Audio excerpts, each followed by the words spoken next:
کا امیر تاجر امراء القیس یمانی، جس کو اللہ نے 2 بیٹیاں عطا کی تھیں، اس نے جب مولا علی علیہ السلام کے فضائل سنے تو آپ مدینے آئے اور مدینے والوں سے پوچھنے لگے کہ میں علی کے فضائل سن کے اس کا دیوانہ ہو گیا ہوں، اے مدینے والوں مجھے امام علی کی خدمت میں لے کے چلو۔ جیسے ہی امراء القیس نے مولا علی علیہ السلام کے چہرے کو دیکھا تو آپ قدموں پہ گر گئے اور آنکھیں نم کر کے عرض کرنے لگے کہ یا علی، میں آپ کی محبت میں دیوانہ ہو چکا ہوں اور یہ چاہتا ہوں کہ آپ مجھے اپنے ہی شہر میں مقیم کریں اور میری ساری دولت ہدیتاً قبول کریں۔ امام علی علیہ السلام نے فرمایا، اے امراء القیس یمانی، تمہاری ساری دولت تمہاری دونوں بیٹیوں کی ہے، اس کو برابر برابر تقسیم کر دو اور یہاں مدینے میں رہنا شروع کر دو۔ پھر وہ عرض کرتا ہے، یا علی، میں نے آپ کے حکم کو اپنی سر آنکھوں پہ رکھا، لیکن اب میرا بھی ایک عرض قبول کیجیے۔ میں چاہتا ہوں کہ میری دونوں بیٹیاں آپ اپنے دونوں بیٹوں کے حرم میں لے لیں، میری بڑی بیٹی کو اپنے بڑے بیٹے حسن کے لیے اور میری چھوٹی بیٹی رملہ کو اپنے بیٹے حسین کے لیے۔ امام علی علیہ السلام نے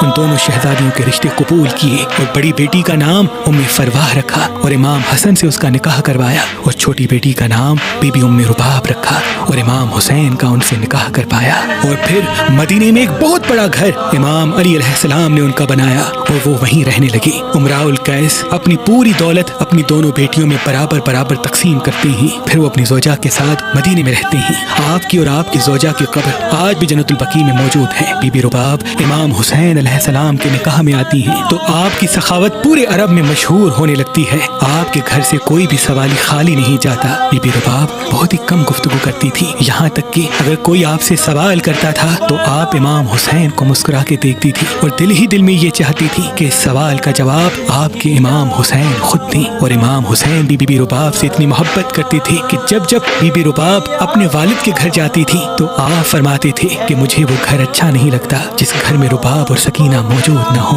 تاریخ 20 رجب 56 ہجری کو مدینے میں اللہ پاک نے امام حسین اور بی بی رباب کو ایک بیٹی عطا کی جس کا نام امام حسین نے سکینہ رکھا، اور 9 رجب 60 ہجری مدینے میں اللہ پاک نے امام حسین اور بی بی رباب کو ایک بیٹا عطا کیا جس کا نام آپ نے علی اصغر رکھا۔ بس دور بدلتا رہا اور امام حسین نے مدینہ چھوڑنے کا فیصلہ کیا۔ یہ خبر جب بی بی ام رباب تک پہنچی تو آپ نے عرض کیا، اے میرے آقا حسین، میں اپنی پوری دولت آپ کے قدموں میں قربان کرنا چاہتی ہوں۔ امام حسین نے فرمایا، ہمارے گھرانے میں یتیم بیٹیوں کی دولت پر حق جتایا نہیں کرتی، اے ام رباب اس دولت پہ تمہارا حق ہے۔ بس تمام بیبیاں امام حسین کے ساتھ قافلے میں شامل ہوتی ہیں اور یوں یہ قافلہ مدینے سے باہر نکلتا ہے۔ جب یہ قافلہ مدینے سے نکلا تب بی بی سکینہ کی عمر مبارک 3 برس 7 ماہ اور 4 دن کی تھی اور معصوم علی اصغر کی عمر مبارک صرف 18 دن کی تھی۔ جابر ابن میسم فرماتے ہیں، جیسے ہی امام حسین کا قافلہ مدینے سے باہر نکلا کہ جیسے 2 الگ الگ قافلے چل رہے ہوں، ایک وہ قافلہ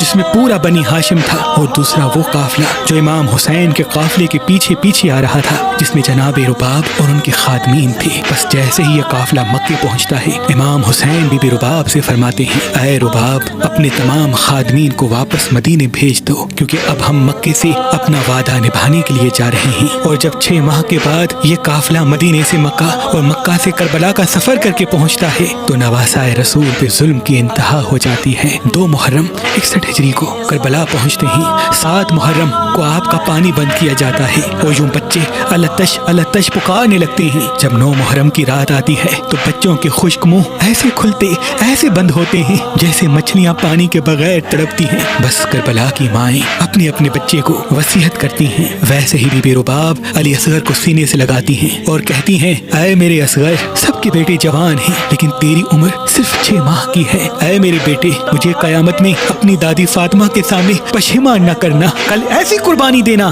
کہ قیامت تک میں سرخرو ہو جاؤں۔ بس صبح کا سورج طلوع ہوتا ہے، ہر کوئی شہید ہونے کے لیے میدان میں جاتا رہتا ہے، یہاں تک کہ امام حسین علیہ السلام تنہا رہ جاتے ہیں۔ بس آپ میدان میں آ کے کہتے ہیں، حل من ناصر ینصرنا۔ تاریخ نے لکھا، آسمان تڑپنے لگا، زمین ہلنے لگی